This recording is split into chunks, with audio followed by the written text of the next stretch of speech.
cursor não está chegando lá. Você olha para mim?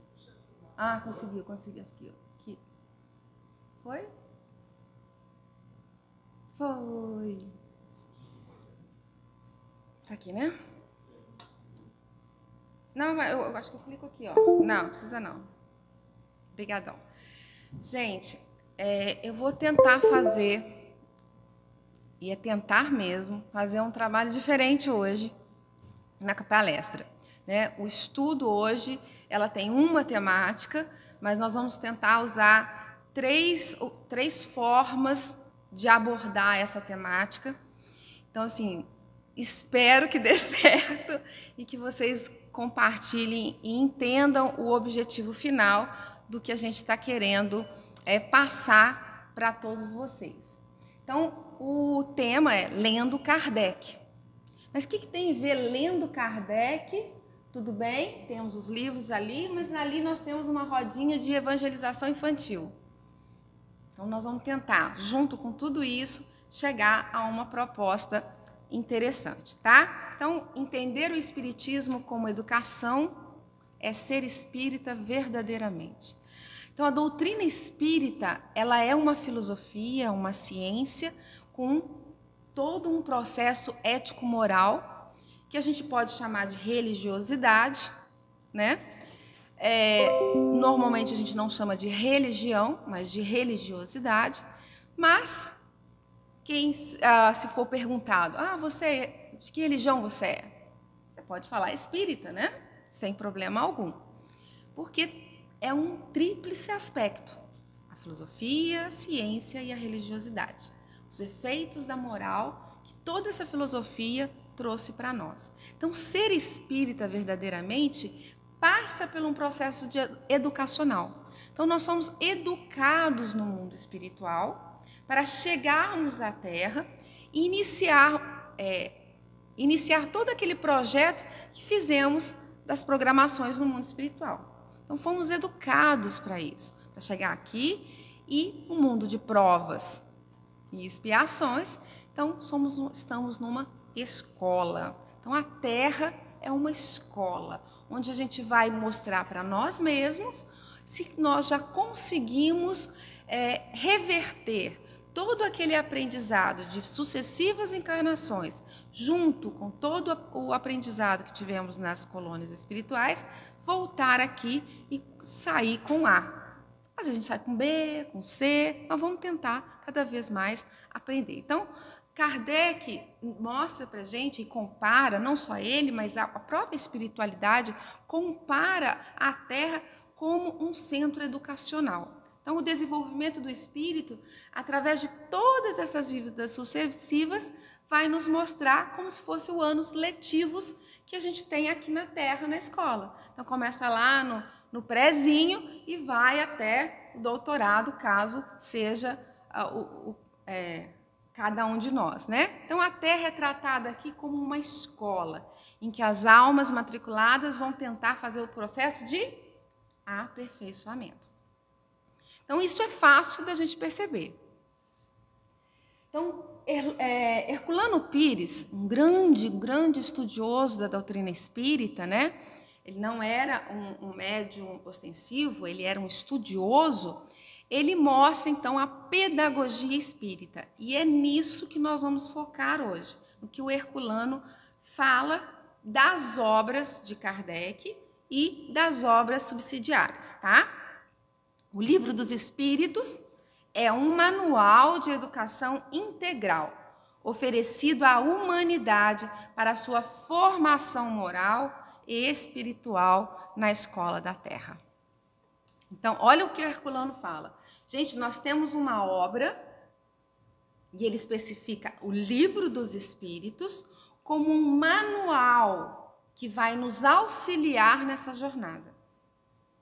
Naturalmente, que eles, ao aprofundar os estudos que eu fiz com o Herculano Pires, ele vai denotando parcelas para cada um dos livros da obra de Kardec, junto aos espíritos. Então, ele vai lá falar sobre a importância do livro dos médiuns, que o livro dos médiuns é como se fosse o manual para fazer uma... Quando a gente vai liquidificador, olha o que eu pensei, né? Então, todo mundo pensando em computador, eu penso em liquidificador. Como é que vai montar o computador, né? Então, você tem que pegar um manual, olhar, ver como é que faz para você colocar ele em ação. O que é o livro dos médiuns?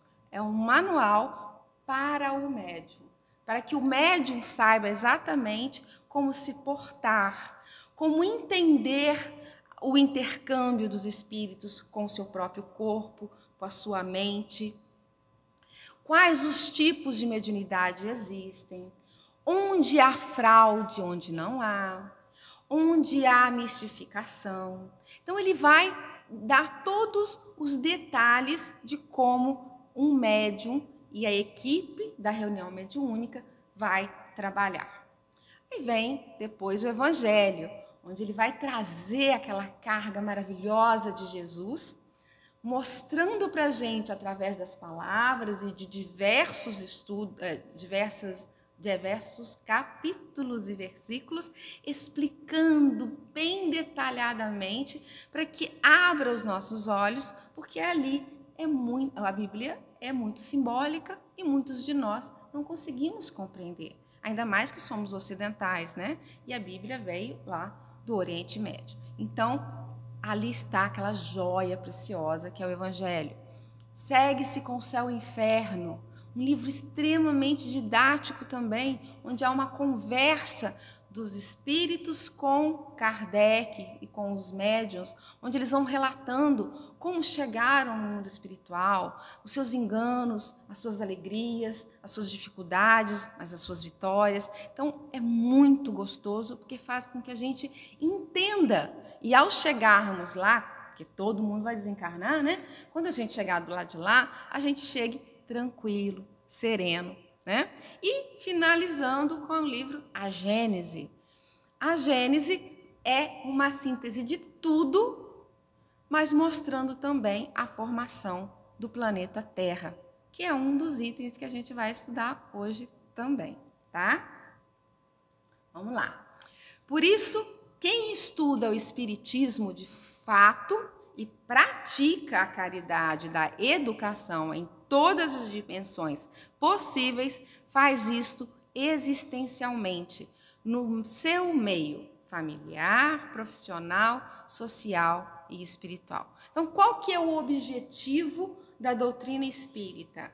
É que a gente se transforme intelectualmente, mas com uma base de moral, com a base da caridade. A caridade não aquela só de colocar o dinheiro e dar para alguém, mas aquela caridade de levar amor, paz, solidariedade, compaixão às pessoas.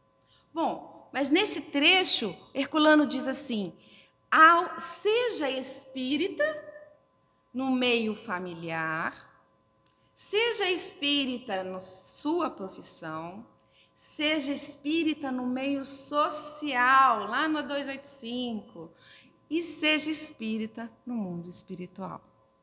Então, não basta sermos espíritas aqui na casa espírita. É muito fácil. Nossa, a gente chega aqui e abraça e beija. Eu que sou melosa demais, abraço todo mundo. É fácil. As pessoas estão ambientadas num lugar que a espiritualidade já esteve, já harmonizou isso aqui tudo. A gente chega, ai, que delícia ser espírita aqui dentro. Mas e lá em casa? Como é ser espírita lá em casa? No Evangelho, tem uma parte que diz assim: em casa sou obedecido, mas é temido. Quer dizer, será que é isso que eu quero no meu lar? Eu quero ser obedecida? Não, eu quero poder proporcionar amor com respeito, amor com responsabilidade. É isso que eu tenho que levar para os meus familiares. É ser responsável e, através dos meus atos responsáveis, gerar nos meus filhos, ou no cônjuge, ou nas pessoas que vivem dentro do meu lar, essa postura de responsabilidade e de comprometimento com o outro. Esse amor ao próximo com os meus. E nós vamos ver bem detalhadamente, né, aqui, que há explicações evidentes que o Espiritismo nos aponta para o entendimento das relações familiares e da lei da reencarnação. Então, não tinha como não falar da reencarnação nesse ponto, né? Como pai e filho, irmãos, irmãs, avô, neto, podem nascer, então, adversários ferrenhos do passado.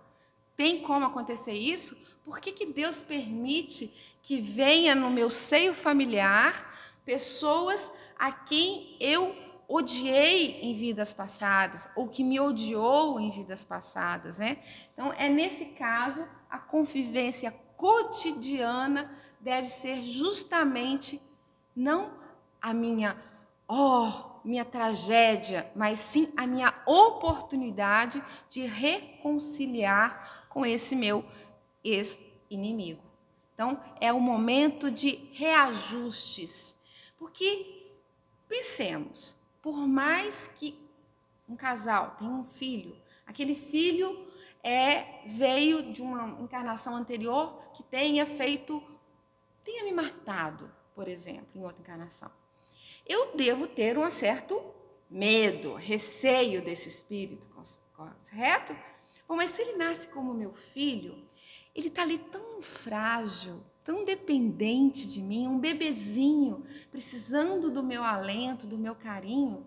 É mais fácil, então, que se aconteça o amor, que aquele receio vire amor. Ah, Valquíria, mas a gente conhece muitos casos em que a mãe ou o pai rejeita os filhos. Bom, estão perdendo a oportunidade da reconciliação. Conscientemente? Não. O medo é tamanho que eles não conseguem se aproximar. Ou quando se aproximam, cria-se aquela tristeza, angústia, todos aqueles sentimentos passados voltam à tona. Mas a probabilidade de, como adulto, eu rever esse sentimento para com meu filho e fazer uma reconciliação é muito importante. Então, para os pais de primeira viagem, vou dar um exemplo que eu conheço que é muito bonito. Então, a criança nasceu, o bebezinho frágil, e o pai sentiu uma aversão a essa criança imediatamente. O que aconteceu?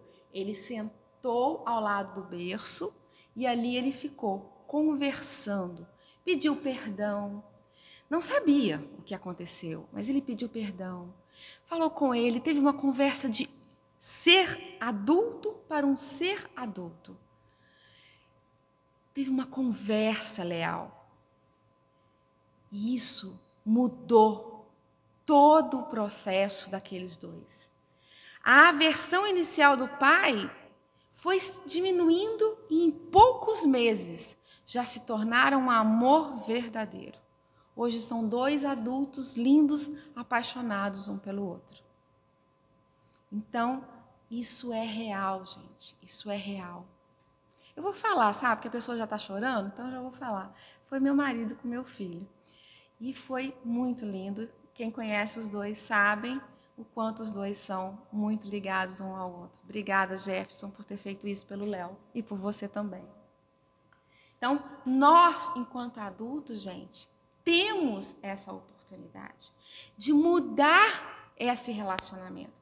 Ah, mas meu filho já é adulto, ou meu filho já é um adolescente. Adolescente é muito difícil de conviver, porque eles estão naquele processo de que estão relembrando inconscientemente do seu passado e muitas vezes ficam revoltados. Então, converse com ele quando ele estiver dormindo. Não há necessidade imediata. O primeiro encontro físico, os dois acordados, pode acontecer um embate. Então, aguarde um momento, converse com ele no sono.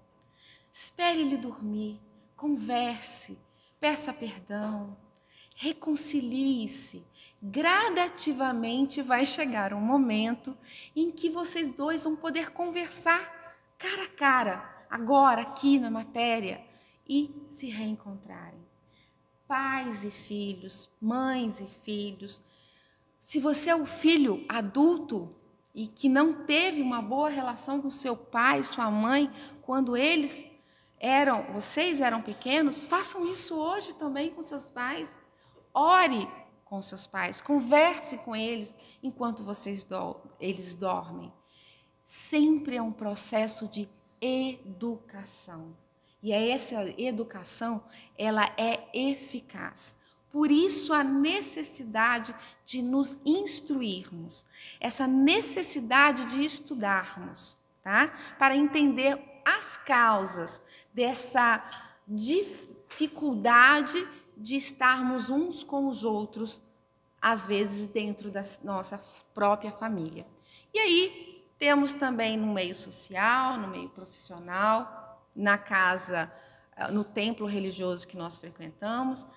Tem uma picuinha entre eu e a Aline, a Maria. Vamos, na hora da prece, conversemos com essas pessoas.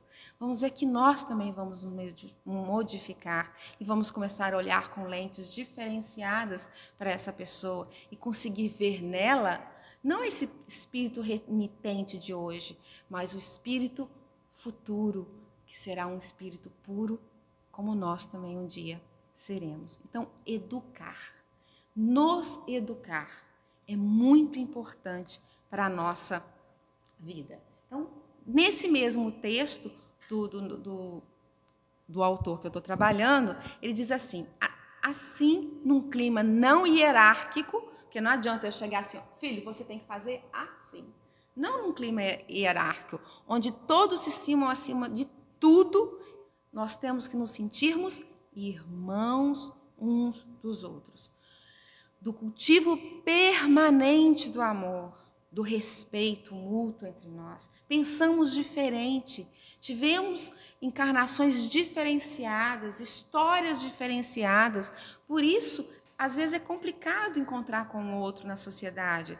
Mas se eu tiver respeito pela ideia dele, eu posso não nem concordar, mas eu respeito a ideia dele, né? O cenário muda-se, fica mais propício para que essa educação espírita que nós estamos tendo aqui e nos livros que nós lemos em nossas casas, nas palestras que assistimos no YouTube, possa ficar mais latente. E a gente começa, poxa, mas é por isso. E começamos a refletir. Então, evidentemente, não se trata aqui de sermões esporádicos. Então, eu vou lá e brigo com fulano, explico, mostro a razão, falo sobre a doutrina espírita, explico, é assim que Kardec falou, Jesus exemplificou dessa forma. Aí, passado meses de novo, a pessoa está lá, continua aprontando, aí eu vou lá de novo e dou outro sermão. Não é isso. Não dá certo. É o meu exemplo de amor e de paciência, de tolerância, é que vai fazer com que o outro preste atenção nessas mudanças. E aí vamos reverter um pouquinho, vou fazer o que o Lincoln fez sexta-feira. Vamos reverter um pouquinho. Por que a gente se coloca sempre na posição da gente perdoar o outro, da gente ter tolerância com o outro? Não, peraí. Nós erramos muito. Então, vamos estudar também, para que a gente entenda o quanto o outro está sendo tolerante comigo, o quanto o outro está nos perdoando tantas vezes, e para que a gente, para cair a moeda, né? A ficha. Gente, hoje tá, hein? Cair a ficha, é liquidificador, cair moeda, tá uma coisa, mas tudo bem, que a mensagem fique. Então, que a gente perceba que nós somos falíveis e que a gente erra, que a gente perturba os nossos familiares, sim, a gente perturba os nossos colegas da casa espírita, do nosso trabalho. Não somos só os bonzinhos que estamos dando nosso perdão, porque somos compassivos. a vertente também é outra. Então, precisamos estar atentos a isso, né? Então, o grande convite de Jesus é essa nossa transformação interior constantemente. Mas quando o Espiritismo está enraizado na alma, entranhado no comportamento cotidiano, olha, gente, entranhado, ele está dentro das minhas entranhas. Quando eu realmente começo a viver o Espiritismo, quando eu começo a viver Jesus, né? O nosso comportamento cotidiano como explicação para os porquês da existência, como parâmetros éticos, como proposta vital, vida. Quando eu transformo o meu comportamento em atos na vida. Então, a convicção espírita se impregna naturalmente em todos que estão à nossa volta. Ali, ele coloca nas crianças, marcando-as para o resto da vida. Então, é essa modificação, esse enraizamento da filosofia espírita que decorre do grande ensinamento, dos grandes ensinamentos do Mestre Jesus, é que vai fazendo com que a gente mude, entranhando em nós, e nós vamos passando a ser pequenas luzes na vida dos outros. E quando a gente fala nas crianças, aí a coisa fica muito mais forte, né? Então, que a gente possa estar vivendo isso constantemente. Então, o jugo de Jesus e o jugo do mundo. Por que parei para falar um pouquinho sobre isso? Gente, o jugo do mundo, ele é muito material, né? Ele é doloroso, porque hoje eu tenho um carro, mas aí o vizinho comprou um carro melhor, eu quero o outro carro também. A propaganda, as propagandas na televisão nos mostrando o quanto a gente vai ser muito mais feliz se a gente adquirir A, B, C ou D, e a gente fica naquela compulsão que precisamos daquilo, senão não seremos felizes. Ou a beleza, nós não estamos no padrão da beleza que estão ditando para a gente, e a gente vai ficando escravizado, sofrendo. Mas, a maioria das vezes, a gente acha que isso é bonito. A gente acha que isso é legal, que isso que é a porta aberta. Não, essa é a porta estreita. O jugo com Jesus, muito obrigada. O jugo com Jesus, ele é leve, porque o que ele pede para nós são coisas necessárias para que a nossa vida seja realmente essa de contato com Jesus. Lembra que, então, nós estávamos falando aqui e ele falou lá, impregnando naturalmente nas crianças, marcando-as para o resto da vida. Teve uma época que o pessoal falava que eu era a palestrante que contava historinha. Hoje eu vou contar historinha, só que uma historinha bem diferente, tá? Hoje nós não vamos contar história, nós vamos fazer a história. Eu não sei se todos aqui sabem, mas nós temos na casa a evangelização. A evangelização para os adolescentes, para os meninos intermediários, 8, 7, 10 anos, e temos a evangelização para bebês. A evangelização para bebês foi nos trazido pela Sheila Passos, lá de BH, lá da nossa terrinha, lá de BH. E quando ela trouxe esse material para nós, as evangelizadoras ficaram embevecidas, apaixonadas com aquilo. E eu acho que muitos de vocês não conhecem. Os pais participam da evangelização de bebês, só dos bebês. Naturalmente, se você hoje estiver precisando ficar na palestra, nós arranjaremos alguém, um voluntário, para ficar com o seu bebê. Mas, se você quiser participar, vai ser maravilhoso, porque vocês vão interagir com os bebês e vão aprender coisas que aposto que muitos de vocês ainda não leram. Os avós também podem. Você pode ficar tranquilo, sim? Você vai poder sentar com a Sofia lá e você vai se esbaldar. Hoje você já vai ficar com a pontinha de vontade de estar lá. Quer ver? Então, vamos lá. Nós iniciamos a atividade lá com os bebês tem que ser muito lúdico, né, gente? A gente tem que brincar. O bebê, a criança, ela precisa de brincar para aprender. Só que não é porque a gente está brincando que a gente não pode falar sobre doutrina espírita, falar sobre termos específicos da doutrina espírita. Podemos, porque lembra que está escrito ali? Nós vamos internalizando na criança e quando ela chegar lá no intermediário, as palavras difíceis, para ela já está de letra. Tudo que a gente está tendo dificuldade de aprender hoje. Então, começa assim. Deus chama Jesus, seu filho, que passou por todas as provas e expiações necessárias em vários planetas, até se tornar um espírito puro. Lógico, tem uma musiquinha, eu não vou ficar cantando aqui, que ia pagar muito mico, né, gente? Então, Jesus é apresentado, então, às crianças. As crianças abraçam Jesus, e é uma emoção que tem pai até que chora quando abraça Jesus. Eu abraço a Jesus, e é nesse abraço que eu ajudo alguém. Quando eu faço bem, eu abraço a Jesus. E é nesse abraço que eu faço bem. Obrigada, Fátima. As musiquinhas você pode cantar, que eu agradeço. E aí Jesus recebe uma função de Deus. Deus dá para ele e fala, olha, eu vou pegar um pouco de fluido cósmico universal, parte desse fluido cósmico universal, e vou te entregar, Jesus. Para quê? Para que você faça um planeta. Já pulei uma parte, já percebeu, né, Fátima?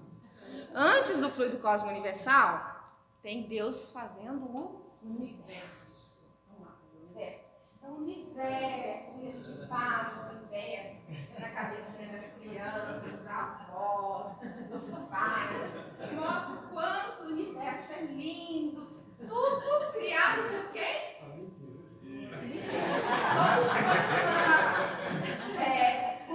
Deus fez o universo, fez tudo. Tudo. Não existe nada que não tenha sido feito por Deus.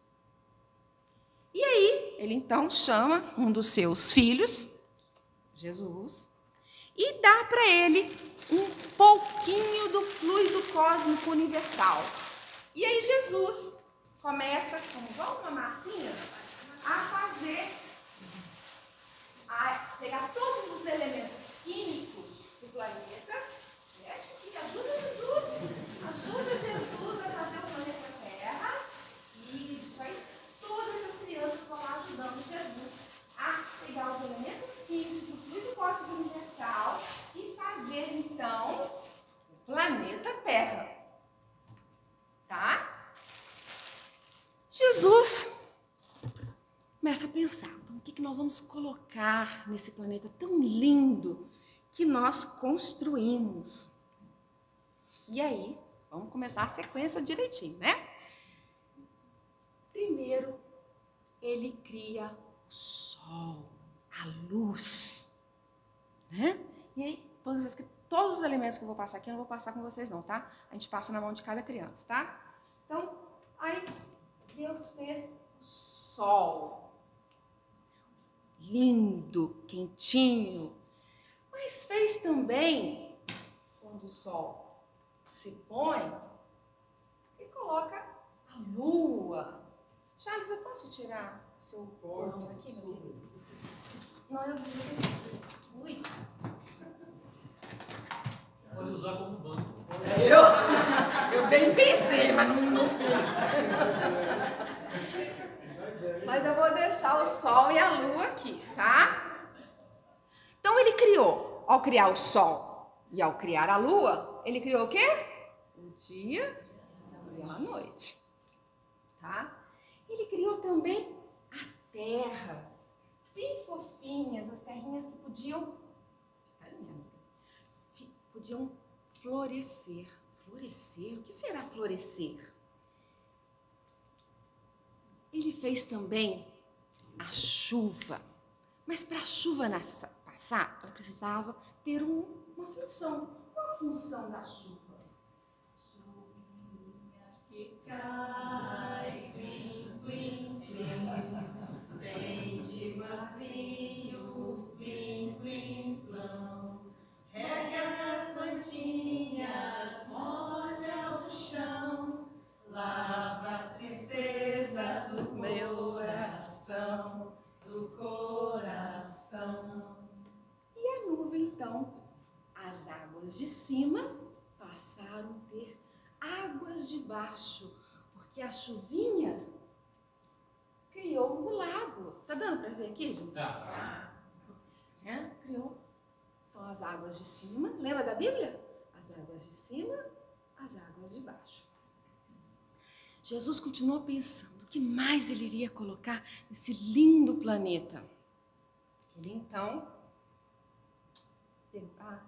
Então, esses aqui são os elementos do reino mineral. Então, eu ia trazer pedrinha, mas a pedrinha não colou no velcro, tá, gente? Então, não tem, eu ia trazer pedra, concha, tudo isso a gente traz. Então, para mostrar, e a gente vai falar sobre o reino mineral, as suas propriedades, tudo a gente passa para eles. Depois a gente fala sobre o reino vegetal. Então, já temos ali a plantinha, a terrinha, não temos? Aí, Jesus coloca a sementinha na terra. A chuvinha vem e a plantinha nasce. Ela não vai ficar, tá? Porque isso é feito no chão, tá, gente? Ela não... Mas, a gente ajusta aqui, já põe a árvore aqui, tá bom? O que mais que pode colocar? Isso é reino vegetal. E o reino vegetal, ele tem fluido vital. Vocês sabem o que é fluido vital? As crianças lá do evangelho, do bebê, sabem. Canta, gente. Fluido vital, mora nas plantinhas, no reino vegetal. E a gente vai Fluido vital, mora nas plantinhas, no reino vegetal. Aí no reino animal e depois no reino hominal. Então, usamos as palavras corretas. Fluido vital, fluido cósmico universal, todas as palavras estão sendo usadas direitinho. E aí de tanto fluido vital vai tendo plantinhas, vão nascendo vários tipos de plantinhas, as que enfeitam, as de comer. Olha a cenourinha, gente. Cenourinha, tem alface, tem de tudo. A gente não trouxe todos. E Jesus pensou, vamos colocar uns animaizinhos também, né? E aí fez um animalzinho para a água, o peixinho, até a mosquinha do peixinho, dos animaizinhos, que aí toda aquela diversidade, né? Animaizinhos, os pets, os da fazenda, os da selva, né? As aves, passarinho. A gente vai mostrando que todos eles têm fluido vital. Repetitivamente, a gente vai mostrando o fluido vital em cada uma das coisas. Bom, aí Jesus, agora, com essa beleza desse planeta, nós precisamos trazer, então, os espíritos.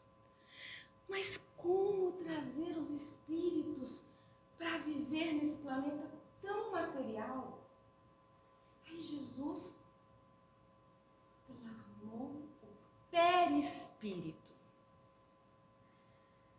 Perispírito, que é a forma do ser humano, mas que fica entre o corpo material que vai ser construído com o espírito. E unindo, então, o perispírito ao corpo material e ao espírito. Não criou, não falou. Tem outro aqui. Aí temos o corpo físico, o perispírito, o espírito perispírito e o corpo material. E aí a gente faz todo o processo com as crianças com relação a isso. E mostramos também que Jesus também, quando esteve na Terra, também teve perispírito. Então, quando ele retorna após a crucificação, ele volta por causa do perispírito. É o perispírito que nós estávamos vendo. Tá? Então, basicamente, gente, é isso a aula da evangelização para os bebês. Fluido cósmico universal, fluido vital. Ah, esqueci de uma coisa. Sabe o que o ser humano tem de diferente dos outros? Ele tem princípio inteligente. É o único que pensa. Nós já lemos isso em algum lugar? Toda essa aula foi... A gente já viu isso em algum livro? Qual foi o livro? Livro dos Espíritos. É, assim, porque a gente falou na base do Livro dos Espíritos, mas está em todas as obras de Kardec. Lendo Kardec, a gente aprende tudo isso, num linguajar de adulto. Então, é fundamental que as nossas crianças comecem, então, a ter esse contato com essas palavras, porque quando vai chegar adulto, eles não vão ficar com essa cara de bobo que a gente fica lendo o livro. Ai, meu Deus, o que está escrito, né? Alguém pode me dizer que horas são? Muito obrigada. Então, vou passar algumas coisas que... Essa aula, então, gente, que eu quis passar para vocês é para mostrar o quanto é importante para todos nós estudarmos.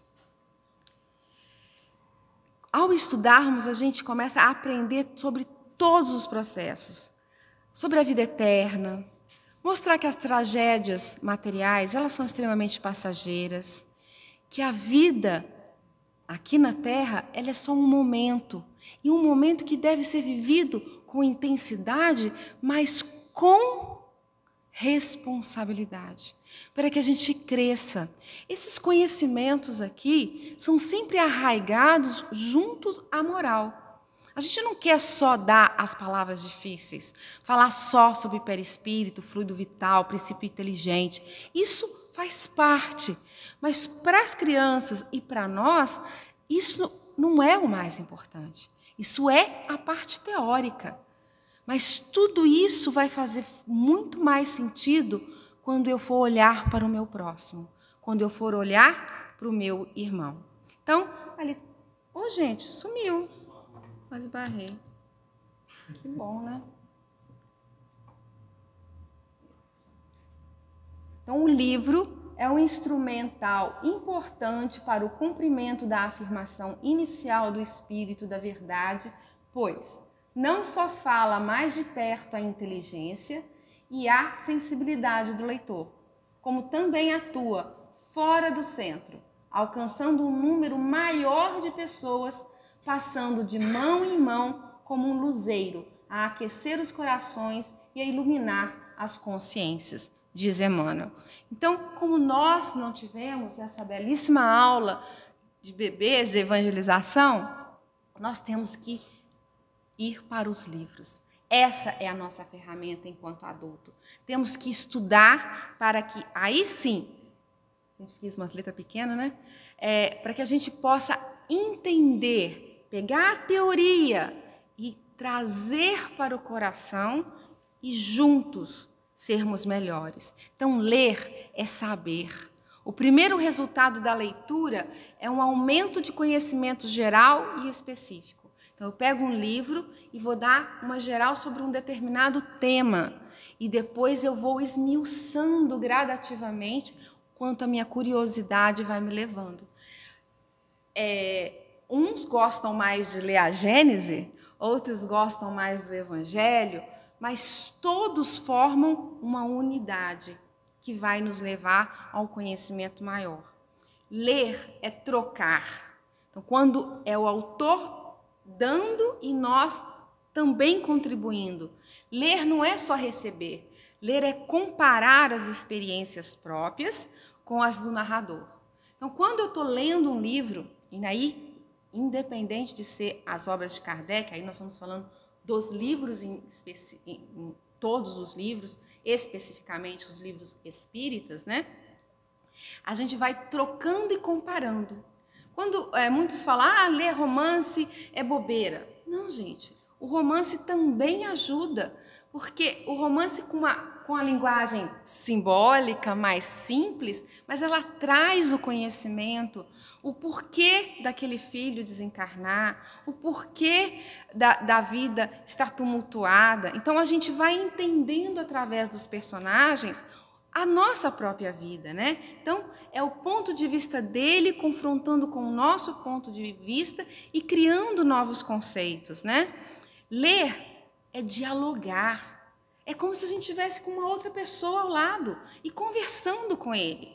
Quando lemos, a gente estabelece um diálogo com a obra, compreendendo intenções do autor. O que será que aquele autor quis dizer com isso? Aí eu volto, releio aquele parágrafo e começo a conectar. Eu desligo. Não quero falar mal da televisão, tá, gente? Mas a televisão ela só vai dando. E é muito rápido. É muito rápido. As informações vêm de uma forma muito intensa e com muitos artifícios. Não dá muito tempo para refletir. É um excelente instrumento. Mas para a reflexão mais intimista, para realmente estudar, é o livro que vai fazer isso com a gente. Porque aí a gente vai entender o autor. Nós somos levados a fazer perguntas e procurar a resposta. Porque quantas vezes a gente tem as respostas, mas a gente não sabe fazer a pergunta. E muitas vezes a pergunta é muito mais importante do que a resposta, porque faz com que a gente pense, reflita. Falando novamente nos livros de romance espírita, naturalmente que os livros, por exemplo, de Emmanuel, os romances de Emmanuel, são livros que você lê e mergulha em tamanho conhecimento e beleza literária. Mas esses mais simples também vai encontrar conteúdos bons, às vezes um pouco mais simples. Mas, se eu leio muito, se eu estudo sempre, o que vai acontecer? Quando eu abrir uma obra dita espírita, assinada pelo espírito fulano de tal, quando eu abrir aquele livro, eu vou saber se aquele livro realmente é um livro escrito por um espírito de uma hierarquia maior que a nossa. Porque a gente não consegue conservar o tempo inteiro uma verdade se a gente estiver falando mentira. Então, a gente pega um livro, o livro tem umas palavras lindas, te eleva, você fala, nossa, que autor! De repente, subliminarmente, em poucos parágrafos, ele derruba todas as ideias da imortalidade da alma, da presença de Deus em nossas vidas. Tinha um livro que nós tiramos da biblioteca, muito bom, muito bom. Mas, subliminarmente, ele dizia assim, olha, se você abortar, não tem problema nenhum para o bebê, nenhum para o bebê. Quem vai sofrer as consequências é você, mas o bebê não vai sofrer nada. Bom, chega uma pessoa que ainda não tem o conhecimento espírita, que não estuda, que não tem o hábito da leitura, e pega um livro desse, está grávida, está pretendendo fazer o aborto, mas está com medo, ela lê aquilo e fala, eu que vou sofrer, o bebê não vai, o meu filho não vai sofrer? Então eu vou fazer. Porque ela está pensando no bebê, mas não está pensando nela. Então, ela pode sofrer, mas o bebê não. Mas nós sabemos, pela doutrina espírita, que nós, enquanto fazendo o processo de aborto, estamos causando um grande sofrimento para nós mesmos. Então, entendem a necessidade de ler, porque quanto mais a gente lê, mais fácil para a gente analisar se aquela obra realmente é confiável. Então, ler é extremamente importante. Ler é ampliar a percepção, é motivador em todos os processos. Então, a nossa conclusão de hoje, falando no início sobre o espiritismo, depois falando sobre a evangelização dos bebês, falando da necessidade da leitura, é relembrando um tema que nós conhecemos. Espíritas, amai-vos, eis o primeiro ensinamento. Instruí-vos, este é o segundo. O Espírito da verdade nos disse isso. Então, precisamos amar, mas precisamos nos instruir. Por isso, a biblioteca e a livraria estão abertas para vocês. Usem a biblioteca, utilizem a leitura, para que todos nós possamos fazer essa ascendência espiritual mais conscientes da nossa passagem aqui pela Terra. Muito obrigado, Senhor. Obrigada à espiritualidade amiga, aos benfeitores que nos inspiraram, que possamos ter deixado pelo menos alguma mensagem que toque os nossos corações e possamos levar para nossos dia a dia e para as nossas reflexões durante a semana. Que possamos, Senhor, estarmos sempre gratos, pois sabemos que todas as tristezas, as vicissitudes são necessárias para o nosso maior crescimento. Muito obrigado e que possamos estar sempre alertas, vigilantes quanto à sublimidade de todo esse conhecimento.